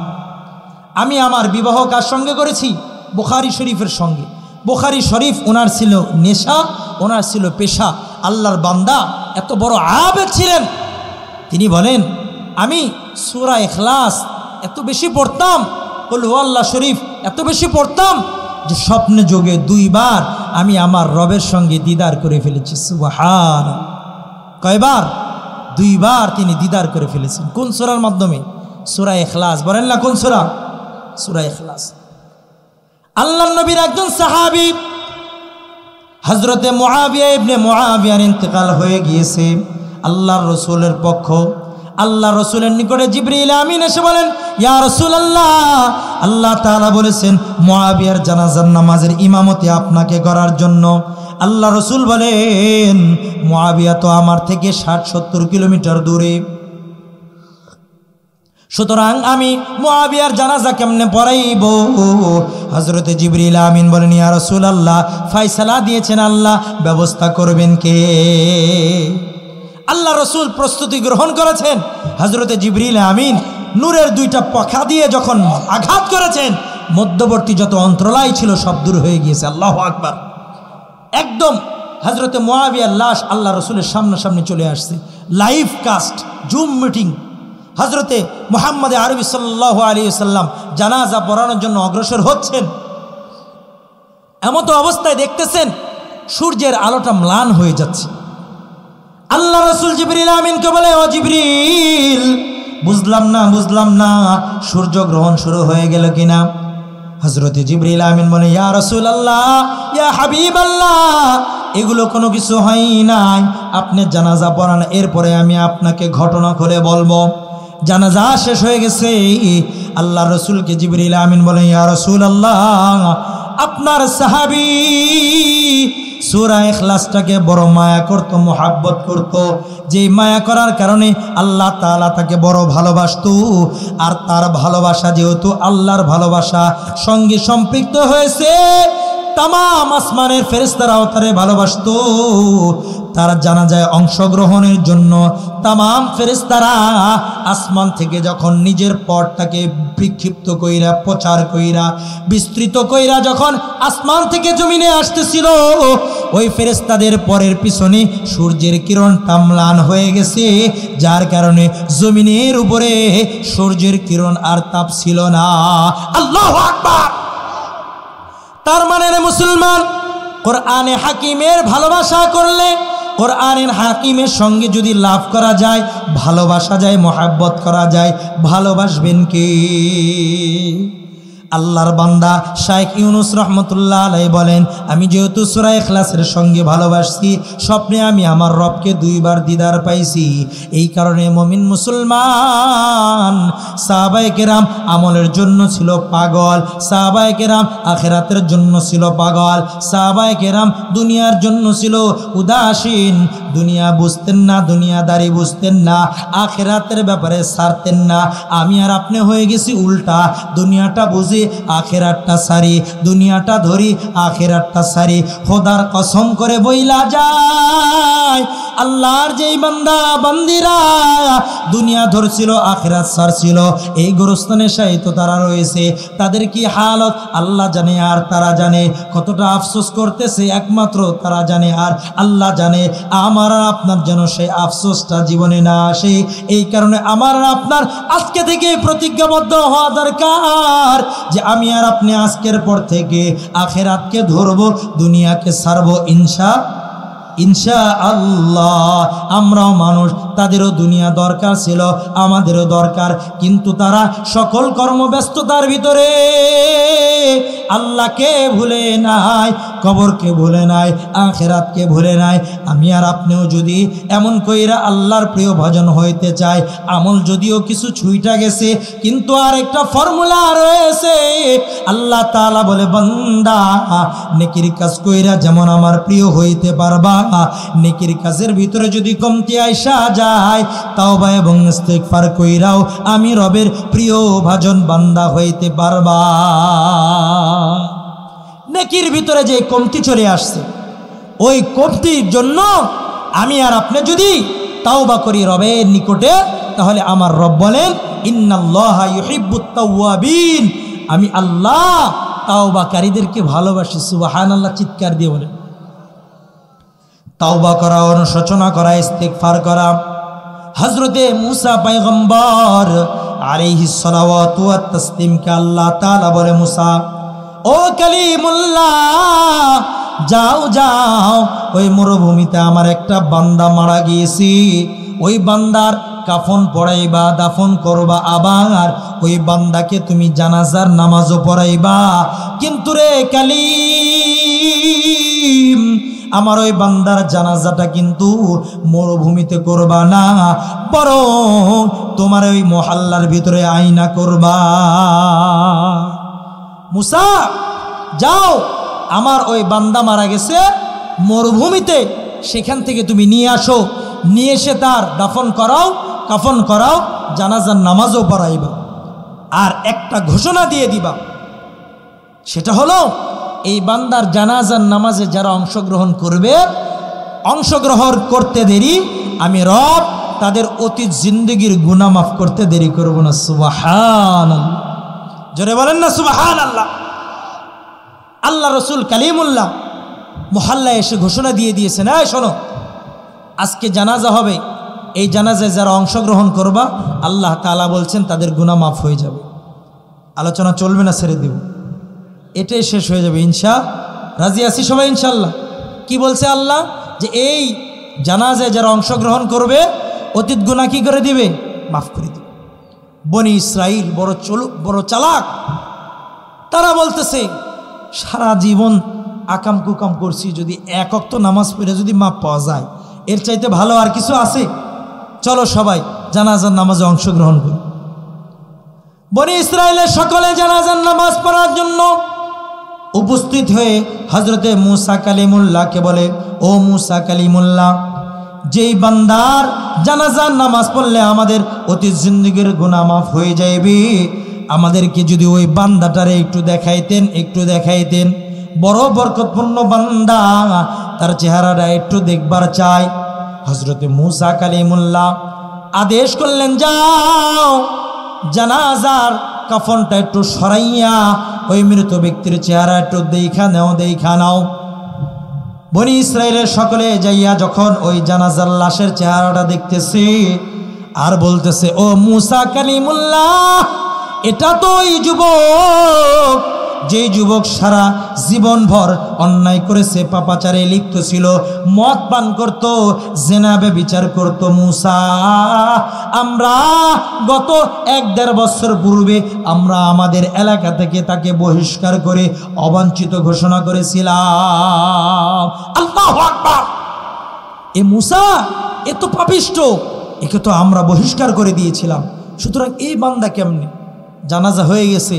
বনি ইসরায়েলের সকলে আল্লাহর নবী কালিমুল্লাহ মূসার নিকটে বলতেছেন, আপনি আল্লাহর কাছে জিজ্ঞাসা করবেন যে এই পাপী বান্দা, এই পাপিষ্ঠ বান্দা, এর জানাজার মাধ্যমে আমাদের গুনাহ মাফ হইবে, অথচ আমরা তো একে আমাদের এলাকা থেকে বের করে দিয়েছিলাম। হযরতে মূসা কালিমুল্লাহ বনি ইসরায়েলের প্রশ্ন নিয়ে আল্লাহর সঙ্গে কথা বলতে যায়। আল্লাহকে বলে, আল্লাহ গো, এই যুবক নাকি এমন ছিল, তাকে নাকি বহিষ্কার করা হয়েছে। ওগো আল্লাহ, বুঝলাম না, তারপরে এই পাপী বান্দার জানাজার মাধ্যমে কেন গুনাহ মাফ করার ঘোষণা তুমি দিলাম? আল্লাহ তাআলা বলেন, এ কালিম, আমার বান্দা পাপ করছে, নাফরমানি করছে, আমিও জানি। এলাকার সবাই যখন তাকে বের করে দিয়েছে, মরুভূমিতে আইসা সামান্য কিছু ছাগল আর বকরি লালন পালন করত, আর সন্ধ্যাবেলা যাইয়া এই বকরির দুধগুলো দহন কইরা ক্ষুধার যন্ত্রণাগুলো নিবারণ করত। আমার এই বান্দা একদিন ছাগল চড়াইতে চড়াইতে তার জ্বর বেড়ে যায়, জ্বরের তাপমাত্রা বৃদ্ধি হয়ে যায়। আল্লাহর বান্দা কখনো হুঁশ কখনো বেহুশ জমিনে পইরা যায়, কখনো ডানে তাকায়, কখনো বামে তাকায়, কখনো সামনে তাকায়, কখনো পিছনে তাকায়। আল্লাহর বান্দা ডানে তাকায়ও কাউকে পায় না, বামে তাকায়ও কাউকে পায় না, সামনে তাকায়ও কাউরে পায় না, উপরে তাকায়ও কাউরে পায় না। এমত অবস্থায় আমার বান্দা আমারে ডাইকা বলে, আল্লাহ, দুনিয়ার সবাই তাড়াইয়া দিয়েছে, দুনিয়ার সবাই আমাকে বিতাড়িত করেছে। ওগো আল্লাহ, তোমার দরবার ব্যতীত আর কোনো দরবার নাই। তুমি যদি আমারে মাফ না করো, আর পৃথিবীতে কেউ ক্ষমাকারী নাই। গো আল্লাহ, আমি আমার অতীত জিন্দেগীর সকল গুনার জন্য মাফ চাইলাম। আল্লাহ রাব্বুল ইজ্জত বলেন, কালিম রে, আমার বান্দার চোখের পানি, আমার বান্দার আহাজারি, আমার বান্দার আরাধনা আমি রবের কাছে বড় মায়া লাগে, আমি রবের কাছে বড় প্রিয় হয়।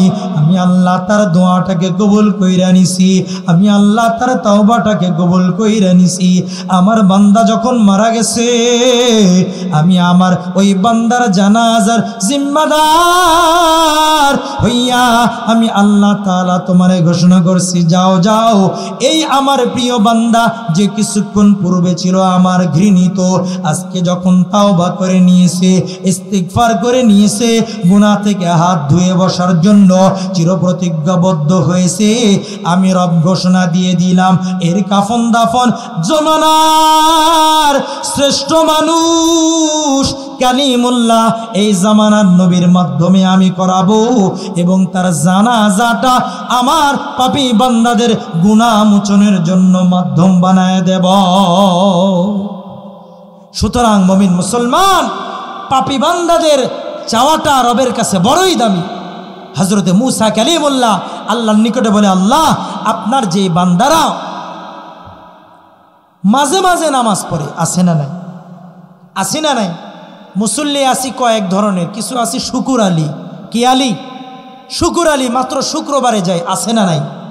আছে না নাই? আর কিছু আছে বরাত আলী। কি আলী? বরাত আলী। শবে বরাত আসতেছে না, শবে বরাতের রাত্রে দেখবেন মুসল্লির অভাব নাই। আর কিছুর আছে কদর আলী, শব কদরে মুসল্লির অভাব নাই। আর কিছু আছে ইদু মিয়া। কি মিয়া? ইদু মিয়া কোয়ালিটির মুসলমান, মানে দুই ঈদে মুসল্লিদের অভাব নাই, আছে না না? তো আল্লাহর কাছে বলতেছে, আল্লাহ, আপনার যে বান্দারা মাঝে মাঝে নামাজ পড়ে, এই বান্দাদের যখন আপনার কাছে ডাকে তখন আপনি কি বলেন? আল্লাহ রব্বুল ইজ্জত বলে এই বান্দারা যখন আমাকে আল্লাহ বলে ডাকে আমি 2 বার বলি বান্দা আমি হাজির, আমি হাজির, আলহামদুলিল্লাহ বলেন না? দ্বিতীয় নাম্বার প্রশ্ন করতেছে আল্লাহ যে এই বান্দারা কন্টিনিউ নামাজ পড়ে, কন্টিনিউ আপনাকে ডাকে, দিনে রাত্রে 24 ঘন্টা আপনাকে ডাকে, ওই বান্দা যদি আপনাকে ডাকে আল্লাহ বইলা আপনি কি বলেন? আল্লাহ তাআলা বলে মুসা আমি আল্লাহ একবার বলি লাব্বাইক, আল্লাহু আকবার বলেন না? হযরতে মুসা কালিমুল্লাহ বলে আল্লাহ গো আপনার যে বান্দা বান্দি ঈমান আনার পরে কখনো পূর্ব পশ্চিম চিনে নাই, মসজিদের ইমামকেও চিনে নাই, মসজিদও চিনে নাই, নবীর আদর্শ লালন করে নাই, তাফসিরুল কোরআন মাহফিল হয়েছে কিন্তু বাসায় বসে বসে গল্প করেছে, বিছানায় বসে বসে বিছানায় শুয়ে শুয়ে ঘুমায়েছে কিন্তু তাফসিরে আসে নাই, এমন পাপি তাপি বান্দা যদি আপনাকে ডাকে, আপনাকে আল্লাহ বইলা ডাকে, আপনি তার সঙ্গে কি মুআমালা করেন? আমার আল্লাহ জানাইয়া দেন ওরে মুসা রে আমি আল্লাহ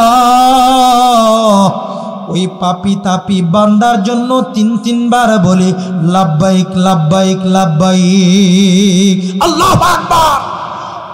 এই জন্য মুমিন মুসলমান আল্লাহ তাআলার দরওয়াজা উন্মুক্ত রেখেছেন। আল্লাহ বলে লা তাকনাতু মির রাহমাতিল্লাহ, ওরে আমার বান্দারা গুনাহ করবি তুই কতটুক, তোর গুনাহ যদি আমার আকাশচুম্বী হয়ে যায় জেনে রাখ আমি রবের মায়া তার চাইতে বেশি। তুই যদি গুনাহ করতে করতে সমুদ্রের পানি এবং ফেনা পর্যন্ত করে ফেরিস, এরপরে যদি তুই কান্না বিজড়িত কণ্ঠে তুই যদি অনুশোচনা লইয়া আমি রবের কাছে যদি তাওবা আর ইস্তিগফার করস আর আমলের জন্য যদি চিরপ্রতিজ্ঞাবদ্ধ হও, আমি রবের ঘোষণা আমি আল্লাহ তোমাকে আমার যে হক রয়েছে সেটা মাফ করিয়ে দেব। আল্লাহু আকবার। এই জন্য রে মুমিন মুসলমান আমি আর আপনি আজকে তাওবা করব এখান থেকে যে আল্লাহ অতীতে যত গুনাহ করেছি আল্লাহ তুমি মাফ করিয়া দাও, অতীতে যত নেক আমল ছেড়েছি তুমি আমাদেরকে মাফ করিয়া দাও। ওগো আল্লাহ আজকে থেকে চিরপ্রতিজ্ঞাবদ্ধ হব, নেক আমল ছাড়ব না, গুনাহের কাজ করব না। রাজি আছি সবাই ইনশাআল্লাহ? তাহলে আমার সঙ্গে একটু সর্বশেষ বলেন, নেক আমল ছাড়ব না, গুনাহের কাজ করব না, নেকি যত ছোট হোক ছাড়ব না, গুনাহ যত ছোট হোক করব না। একটু জোরে বলা যায় বাবজান? নেকি যত ছোট হোক ছাড়ব না, গুনাহ যত ছোট হোক করব না। রাজি আছি সবাই ইনশাআল্লাহ? পুরা আলোচনার সারসংক্ষেপ একটাই, নেকির কাজ যদি বেশি করি ভালোবাসবেন কে? আর নেকির কাজ যদি না করি ভালোবাসবে কে? জোরে বলেন না কে? এবার আমরা নিজেরাই ডিসিশন নিয়ে নিব, আমার জিন্দগিতে যদি নেকির তাপমাত্রা কম হয় তার মানে আমাকে ভালোবাসে কে? আর ওই ভালোবাসার বহির প্রকাশ হলো নেকির কাজ করতে গেলেও গুনাহ করি আমরা, ঠিক না বা ঠিক? ঠিক না বা ঠিক? নামাজ পড়তে গেলেও গুনাহ করি কি করি না? বিবাহ এটা ইবাদত কি ইবাদত না? নফল ইবাদত না ফরজ? এই ফরজ ইবাদত করতে গেলেও আমরা গুনাহ করি কি করি না? কিসের নামাজি, কিসের হাজি, কিসের আলেম, কিসের মুসল্লি, কিসের দাড়িওয়ালা, কিসের পাগড়িওয়ালা, অধিকাংশ বিবাহের ভিতরে এখন গুনাহে কবিরার সাইলাম, ঠিক না বে ঠিক? 1 নাম্বার, ডেক সেট না বাজলে বিবাহ অশুদ্ধ, ঠিক না বে ঠিক? 2 নাম্বার, বিবাহ পরিপূর্ণ হওয়ার জন্য ওয়াজিব হলো গায়ে হলুদের অনুষ্ঠান করতে হবেই হবে, ঠিক না বে ঠিক? 3 নাম্বার, ফরজে আইন হলো যুবক যুবতীদেরকে একসঙ্গে ড্যান্সের আয়োজন করতে হবেই হবে, ঠিক না বে ঠিক? একটা হলো ওয়াজিব, আরেকটা হলো ফরজে আইন, ঠিক না বে ঠিক? আর 4 নাম্বার, বিবাহ নামক ইবাদতের ভিতরে চাঁদাবাজি না করলে বিবাহ অশুদ্ধ হবে, ঠিক না বে ঠিক? জোরে বলেন ঠিক না বে ঠিক? কয়টা বললাম? 1 নাম্বার ওয়াজিব হলো বিবাহের জন্য ডেক সেট বাজাতে হবেই হবে। 2 নাম্বার ফরজে কিফায়া হলো গায়ে হলুদের অনুষ্ঠান করতে হবেই হবে, ঠিক না বে ঠিক? 3 নাম্বার ফরজে আইন হলো বিবাহের ভিতরে নারী পুরুষ একসঙ্গে অবাধে খানা খাওয়ানোর আয়োজন করতে হবেই হবে, ঠিক না বে ঠিক? 4 নম্বর ফরজে আইন তাকিদের সঙ্গে চাঁদাবাজির টেবিল পাততে হবেই হবে। আওয়াজ দিয়ে বলেন আছে না নাই? আছে না নাই? এটাই শেষ আলোচনা। আছে না নাই? বাপজানরা, বিবাহ এটা ফরজ ইবাদত। কি ইবাদত? জোরে বলেন কি ইবাদত? এবং আরেক দিক দিয়ে সকল নবীদের সুন্নত। সুবহানাল্লাহ বলেন। এবার বলেন তো দেখি, নেকের কাজের ভিতরে যদি গুনাহে কবিরা আসে, গান বাজানো গুনাহে সগীরা না কবিরা? গান এটা আল্লাহ খুশি হন না শয়তান নারাজ হয়?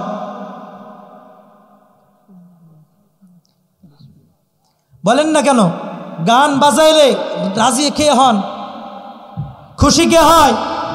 শয়তান না আল্লাহ? শয়তান কেমনে রাজি হয় জানেন?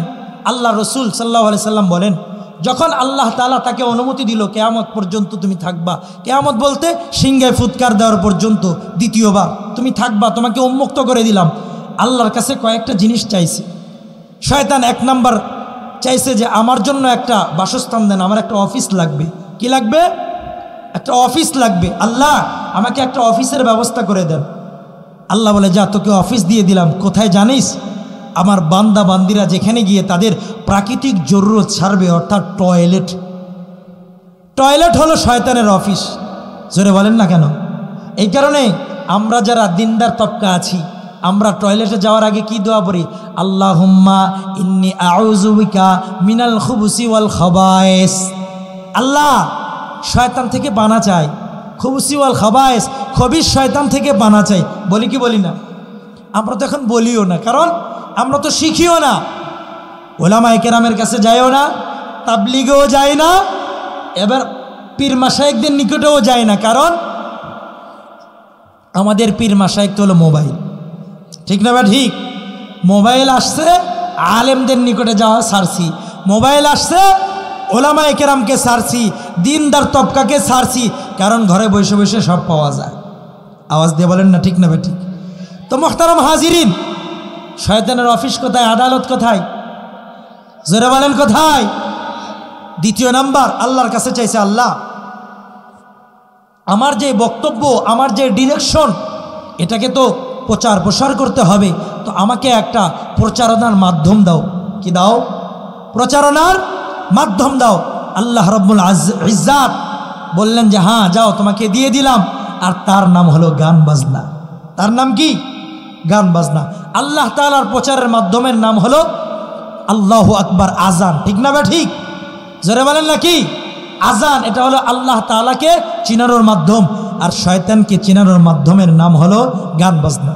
আল্লাহ রসুল বলেন, গান বাজনা যেখানে হবে সেখানকার মুমিন মুসলমানের অন্তর শক্ত হয়ে যাবে। নাউজুবিল্লাহ বলবেন না? তাদের অন্তর ভিতরে কোরআনের মায়া দূর হয়ে যাবে, তাদের অন্তর থেকে জিহাদের তামান্না দূর হয়ে যাবে, তাদের অন্তর থেকে আখেরাতের স্পৃহা, আখেরাতের স্বপ্ন দূর হয়ে যাবে। বলেন তো বাস্তব না অবাস্তব? বর্তমানে জিহাদের কথা বললে বলবে ইমাম সাহেব আপনি আইসেন না। যে বক্তা এসে জিহাদের ব্যাপারে অনুপ্রেরণা করবে, ওই বক্তাকে বলবে হুজুর আগামী বছর আর আপনার দাওয়াত নাই। অথচ বলুন তো দেখি, কালেমা পড়া এটা ইমানের স্তম্ভ কিনা? ইসলামের স্তম্ভ কিনা? নামাজ পড়া এটা ইসলামের স্তম্ভ কিনা? জাকাত দেওয়া এটা ইসলামের স্তম্ভ কিনা? হজ করা এটা ইসলামের স্তম্ভ কিনা? এ 4টা আমরা সাদরে গ্রহণ করি কি করি না? হজ করার জন্য কত টাকা খরচ করি, জাকাত কত কত টাকার দিই, নামাজ আলহামদুলিল্লাহ কম বেশি সবাই পড়ি। আরেকটা স্তম্ভ যেটা রয়েছে জিহাদ, এটার ব্যাপারে আমার আপনার অনীহা কেন? কারণ আমি আর আপনি যখন দুনিয়াকে ভালোবাসছি, জিহাদ নামক ইসলামের যে স্তম্ভ, এটাকে আমরা ভুলে গিয়েছি। সুবহানাল্লাহ। ঠিক না? ঠিক। কারণ দুনিয়াতে ইস্টাবলিশড হতে গেলে কাফেরদের সঙ্গে সখ্যতা রাখতে হবে, রাষ্ট্রীয়ভাবে তাদের সঙ্গে, পররাষ্ট্রনীতির ভিতরে তাদের সঙ্গে সখ্যতা রাখতে হবে। তাদের ব্যতীত আমি রাষ্ট্র পরিচালনা করতে পারবো না। রাজনীতি করতে গেলেও আমাকে লাগবে, ব্যবসা করতে গেলেও আমাকে লাগবে। ব্যবসাবিহীন আমি চলবো কিভাবে? রাজনীতিবিহীন আমি চলবো কিভাবে? রাষ্ট্র পরিচালনাবিহীন আমি চলবো কিভাবে? যখন আমি এগুলোকে বড় করে দিয়েছি, তখন জিহাদের মহাব্বত, জিহাদের তামান্না আমার অন্তর থেকে বিলুপ্ত হয়ে গিয়ে শয়তানের এজেন্ডা বাস্তবায়নের জন্য আমি নিজেকে উৎসর্গ করি। বলেন তো ঠিক না? ঠিক। মুমিন মুসলমান, তাহলে ওই গানটা বলেন তো কার এলানের মাধ্যম? শয়তানের এলানের মাধ্যম। এই গান যদি বাজায়, কেউ যদি গিয়ে তাকে নিষেধ করে, মুরব্বিয়ানে কেরাম বলে হুজুর যুবকরা বাজাইতেছে, একদিনই বাজাবে। আমি আপনাদের কাছে প্রশ্ন করতে চাই, একজন ব্যক্তি কয়দিন বিবাহ করে? জোরে বলেন না, কয়দিন? একদিনই বিবাহ করে। আর এই একদিনের ইবাদতটাকে আমি আর আপনি যদি নাপাক করি, তাহলে বিবাহের ভিতরে বরকত আসবে না যাবে? আসবে না যাবে? এক নাম্বার। দ্বিতীয় নাম্বার, ফরজে কিফায়া, গায়ে হলুদ। কি হলুদ? জোরে বলেন না, কি হলুদ? এক নাম্বার পর্দা, এটা মুস্তাহাব সুন্নত না ফরজে আইন? ফরজে আইন। পর্দার বিধান আল্লাহ তাআলা কোরআনে স্পষ্ট করে দিয়েছেন, পুরুষেরও পর্দা আছে, নারীরও পর্দা আছে। সুতরাং যদি কনের পক্ষ থেকে মেয়েরা গিয়ে বরকে যদি যায় গায়ে হলুদ লাগায়, এটা হালাল না হারাম? জোরে বলেন, হালাল না হারাম? ফতোয়া কিন্তু আপনারা দিচ্ছেন। তো আজকের পর থেকে আমি আর আপনি নিজের মেয়েকে, নিজের নাতনিকে, নিজের ছেলে বিবাহ করবে, কোন পক্ষ থেকে যুবক যুবতীরা আসবে, এটা আমি আর আপনি করতে দিতে পারি? হারাম কাজ করতে দিতে পারি সমাজে? আলহামদুলিল্লাহ, বুঝে আসছে আপনাদের। আর দ্বিতীয় নাম্বার হলো, এটা হলো হিন্দুয়ানা কালচার। কাদের কালচার? হিন্দুয়ানা কালচার। সুতরাং বিবাহ করতেছি ইসলামের রীতি অনুযায়ী, এটা ইবাদত।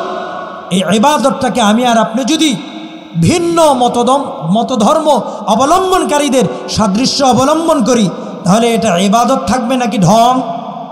ইবাদত থাকবে না গুনাহ? সুতরাং এটা করা যাবে? এটা করা যাবে? আরও যা অশ্লীলতা হয় এর ভিতরে, আল্লাহ তাআলা হেফাজত করুক, বলেন আমিন।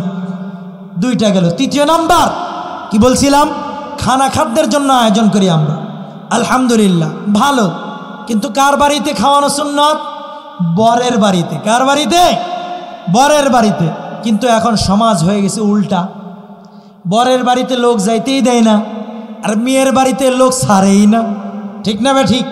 আমি আপনাদের কাছে বলে যাই, একটা মেয়েকে লালন পালন করতে একজন বাবা তার মাথার ঘাম পায়ে ফেলে যতটা টাকা পয়সা খরচ করেছেন, এটা কি কম না অনেক বেশি? কম না অনেক বেশি? এই কারণে ইসলামের আদর্শ হলো মেয়ের বাড়িতে কোনো আয়োজন না। কারণ তোমার স্ত্রী, তাকে উপযুক্ত করার জন্য কোটি কোটি টাকা বাবা ব্যয় করেছে। এখন তোমার উপরে কর্তব্য হলো এই বাবার এই মেয়েটাকে নিয়ে তুমি এই বাবার উপরে ইহসান করো, আর নিজের কর্তব্য আদায় করে নিয়ে যাও। আর এতই যদি উপহার উপঢৌকন, এতই যদি আয়োজন আর আচরণের জন্য, অনুষ্ঠানের জন্য তোমার মন চায়, তোমার বাসায় গিয়ে করো। সুবহানাল্লাহ বলেন। ইসলাম হলো স্বভাবজাত ধর্ম, ইসলাম হলো ন্যায় নিষ্ঠার প্রতীক। এই কারণে যদি একান্ত আচার অনুষ্ঠান করতে হয়, কার বাড়িতে করব? ছেলের বাড়িতে ওলিমা করো। আউলিম ওয়ালাউ বিশাতিন। আমার নবী বলেন, এই বরেরা শোনো, এই জামাইরা শোনো, তোমার বাড়িতে তুমি ওলিমা করবা, তবে শোনো, সাধ্যের বাহিরে নয়। লোন নিয়ে ওলিমা করার দরকার নাই, কিস্তি উঠাইয়া হারামভাবে ওলিমা করার দরকার নাই। ঠিক না বে ঠিক? সুন্নত পালন করতে গিয়ে যদি ফরজ সারি, এর মতো বেওকুফ আর কেউ আছে? কিন্তু আমার সমাজে আমরা তো বেওকুফি খুব করি। তো মোহতারাম হাজিরিন, খাবারের অ্যারেঞ্জমেন্ট করছি, মহিলাও খাচ্ছে পুরুষও খাচ্ছে, এমন আয়োজন করি কিনা আমরা? একান্ত যদি পরিবারকে দাওয়াত দিতে চান, মহিলাদের অ্যারেঞ্জমেন্ট করবেন ওই 1400 মাইল দূরে, পুরুষের অ্যারেঞ্জমেন্ট করবেন 1400 মাইল দূরে। ঠিক না বে ঠিক? কারণ প্ল্যাটফর্ম, হসপিটাল, বিবাহ শাদী কয়টা? যুবকরা ভালো করে শুনো, প্ল্যাটফর্ম, বাস স্ট্যান্ড আর হসপিটাল, বিবাহ শাদী, এই তিনটা জায়গায় আসল স্বামী স্ত্রীর হারায় ফেলে। ঠিক না বে ঠিক? পরকীয়ার কেন্দ্রবিন্দু হলো এই তিনটা জায়গা। কয়টা? যেটা বলেন কয়টা? এক number rail station, bus station, এগুলোর ভিতরে সবচেয়ে বেশি আকাম কোকাম হয়। ঠিক না বে ঠিক? দুই নাম্বার বিবাহ শাদী। কই শাদী? বিবাহ শাদী। ওইখানে বিবাহ করতে যাবে একজন, কিন্তু বউ চয়েস করতে যায় 1000 জন। ঠিক না বে ঠিক? যুবকরা তাক লয়ে থাকে যে দেখি কে আসে, কোন বিয়েনটা আসে, কোন যুবতীটা আসে, পছন্দ হয়ে গেছে তো বাস, পটানো শুরু হয়ে যায়। আওয়াজ দিয়ে বলেন ঠিক না বে ঠিক? আর যারা মিডিয়াম বয়স্করা রয়েছে, নেশার খারাপ, কি খারাপ? নেশার খারাপ, রুচি খারাপ, দৃষ্টিভঙ্গি খারাপ, তারা এবার আসে। আরেকজনের সার্টিফিকেটের উপরে কিভাবে ফায়দা লুটা যায়, আছে না না? স্ত্রী আরেকজনের ওর সাইনবোর্ডকে ব্যবহার কইরা, লাইসেন্স ব্যবহার কইরা গাড়ি চালাইতে চায়, এমন আছে না নাই? আছে না নাই? তো দ্বিতীয় নাম্বার হলো বিবাহ শাদী। আর এক নাম্বার গেছে কি রেল স্টেশন, বাস স্টেশন, দ্বিতীয় নাম্বার বিবাহ শাদী, তৃতীয় নাম্বার হসপিটাল। কি হসপিটাল? মানুষের মন থাকে দুর্বল, যারা একটু মন সমস্যা এরা এবার কি করে, মন দুর্বলতা দেখে যদি থাকে যুবক তরুণীকে ভাগানোর চিন্তা করে, আর যদি থাকে একটু মন মানসিকতা খারাপ হওয়া কোনো বয়োবৃদ্ধ বা মিডিয়াম বয়স্ক, এবার তারা তাদের সঙ্গে একটু সম্পর্ক জড়াইতে চাই। বলেন ঠিক না বেঠিক? তো মুমিন মুসলমান, আমি বিবাহটা করাচ্ছি আমার সন্তানের ভালোর জন্য। এখানে এসে যদি আরেকজনের বৈধ স্ত্রী হাতছাড়া হয়ে যায়, আরেকজনের 20 বছরের লালিত পালিত স্বপ্ন রাজকন্যাটা যদি একজন নষ্ট ভ্রষ্ট যুবকের হাত ধরে বাবার চেহারায় চুনকালি মেখে যদি চলে যায়, তাহলে এই বিবাহটা সমাজের জন্য কল্যাণকর না অকল্যাণকর? এটা আসবে কিসের মাধ্যমে? এই যে বিবাহটা যখন একত্রে আমি আর আপনি নারী পুরুষের অবাধে খানা খাদ্যের ব্যবস্থা করব, অ্যারেঞ্জমেন্ট করব, খোদার কসম করে বলি 100 থেকে 99টা বিবাহের ভিতরে এই সমস্ত কুকর্মগুলো বাস্তবায়ন হয়। আওয়াজ দিয়ে বলেন ঠিক না বেঠিক? তৃতীয় নাম্বার, বাপ জানে না বিবাহের ভিতরে সবচাইতে বড় যে কাজটা হয় তার নাম হলো অপচয়। তার নাম কি? অপচয়। লাইটিংয়ের অপচয়। কিসের অপচয়? লাইটিংয়ের অপচয়। এবং খানা খাদ্যের ভিতরে তো অপচয় আছেই আছে। সামান্য সামান্য বিষয় নিয়েও এত ব্যয়বহুল আমি আর আপনি ব্যয় করি, যেটার যেই বিবাহের ওই ব্যয়ের মাধ্যমে আমি আর আপনি যদি অতিরঞ্জিত যেই ব্যয়টা হয়েছে একত্রিত করলে এই মানিকগঞ্জের 100টা বিবাহ দেওয়া যাবে। ঠিক না ঠিক? আপনার এই ব্যয়বহুল আকাশচুম্বী এই ব্যয়বহুল ব্যয়ের কারণে আপনি কি জানেন শত শত মেয়েগুলো আজকে তার কাপড়ের আঁচল তার মুখের ভিতরে এঁটে বাসার ভিতরে কান্না করে। 30 বছর অতিক্রম হয়ে গিয়েছে, তাদের বাবা মা তাদেরকে বিবাহ দিতে পারে না। কারণ আপনারা যৌতুক ধরেনও অনেক ঊর্ধ্বে, কাবিননামা দেন অনেক ঊর্ধ্বে, যার কারণে মিডিয়াম আয় রোজগারের যে ফ্যামিলিগুলো রয়েছে, মেয়ে দেখতে সুন্দর চরিত্রবান, এরপরেও দিতে পারে না। কারণ বরপক্ষ যখন আসে দেখে তাদের বাড়ির কোয়ালিটি ভালো না, কাবিননামা বেশি দিতে পারবে না, যৌতুক বেশি দিতে পারবে না, তখন তারা পছন্দ করেন। তার মানে আপনারা জালেম। চিৎকার দেবেন ঠিক না? ঠিক। আপনারা জালেম, যারা নিজেদের সাধ্য থাকার কারণে অতিরঞ্জিত করতেছেন, ব্যয় করতেছেন, অপচয় করতেছেন। আপনারা মুনসিফ আর ইনসাফগার তখন হতেন যে আমার মেয়ের সুখ হোক, এটাও আমি চাই। আমার এই সমাজের যে সমস্ত মেয়েগুলোকে বিবাহ দিতে পারছে না, তাদেরকেও যেন তাদের পরিবার বিবাহ দিতে পারে। আমার মেয়ের এই খরচ থেকে সামান্য খরচ ওই সমস্ত মেয়েদের জন্য বরাদ্দ করে দিই। যদি আপনি এমনটা করেন, খোদার কসম করে বলি, এই সমাজ থেকে এই ডিভোর্সের হার কমে যাবে, এই সমাজ থেকে জেনা বেবিচার কমে যাবে, এই সমাজ থেকে যুবকদের যে চরিত্র হরণ হচ্ছে, এই যুবকদের চরিত্র দূর হয়ে যাবে। বলেন তো ঠিক না ঠিক? তো বাপজানরা, আমি বলছিলাম যে বিবাহের ভিতরে এই সমস্ত অপকর্মগুলো হয়, বাস্তব না অবাস্তব? এই অপকর্মগুলো হওয়ার কারণেই আজকে বিবাহ টিকে না। বিবাহ আজকে টিকে না। 1 মিনিটে, প্রতিদিন 1 মিনিটে 60টা 50টা করে ডিভোর্স হইতেছে পুরা বাংলাদেশে। নাউজুবিল্লাহ বলবেন না? কেন? আকাশচুম্বী আমি আর আপনি কাবিননামা দিয়েছি। তখন যে বিবাহ করলো তার সাধ্য আছে 3 লাখ টাকা, তাকে আমি দিয়ে দিলাম 13 লাখ টাকা। ঠিক না ঠিক? বলেন তো দেখি, এই স্বামীটা তার কাবিননামার যে কাবিনটা হয়েছে, এটা কখনো আদৌ সে পরিপূর্ণ করতে পারবে? কিন্তু কোন তো দেখতেছে যে আমার স্বামীর নিকটে তো আমি 13 লাখ টাকা পাই। কয় লাখ? 13 লাখ টাকা পাই। আর মেয়ে জাতি কেমন জানেন? তাদের নিকটে যদি টাকা পয়সা থাকে, অলংকার থাকে, তারা থাকে আকাশে উড়তে থাকে। ঠিক না ঠিক? ঠিক না ঠিক? তো আল্লাহর বান্দিরা যখন দেখে কিরে আমার নিকটে 13 লক্ষ টাকা আছে, সুতরাং এ মগা আলমগীরের লগে আমি থাকবো কিতে? আমার রূপ আছে, আমার টাকা আছে, এই মগার থেকে আমি যদি যাইতে পারি এর চাইতে হ্যামসাম লোক পামু, বলেন তো এমন স্বপ্নে থাকে কি থাকে না? আর এই দিক দিয়ে মুরব্বিয়ানে কেরামরা যখন আমরা কাবিন নামাটা ধার্য করে দিলাম, আমরাও কিন্তু তাকে সহযোগিতা করি না? করি। বিবাহ শেষ, মুরব্বিরাও শেষ। আমার ঘর আমাকেই চালাইতে হবে, স্বামীর ঘর স্বামীকেই চালাইতে হবে, স্ত্রীকে স্ত্রীকেই চালাইতে হবে। মুরব্বিরা আসবে না ওই কাবিনের টাকা দিতে, আসবে কখনো? এজন্য মুরব্বি বাপজানদেরকে বলবো, আপনারা কাবিন নামাকে সহজ করুন, কাবিনকে সহজ করুন, জেনার দরওয়াজাকে বন্ধ করুন। আপনাদের পাশে একটা প্রসিদ্ধ জায়গা রয়েছে, পুরা বাংলাদেশ ব্যাপী জানে। ওই জায়গাটার নাম আমি নেব না। ওই জায়গায় সামান্য টাকা দিয়েই নিজের যৌবনের চাহিদা মেটানো যায়, ঠিক না ঠিক? তো একটা যুবক যখন দেখে যে আল্লাহ, আমি যদি বিবাহ করতে যাই 5 লক্ষ 8 লক্ষ টাকা আমাকে দেলমোহর দিতে হবে, আমার এই টাকা নাইও, সুতরাং বিবাহ আমি করবো না। আমার যেই যৌবিক চাহিদা রয়েছে 500 টাকা 200 টাকা দিয়ে আমি যেখানে চাই সেখানে মিটায় আসবো, ঠিক না বেঠিক?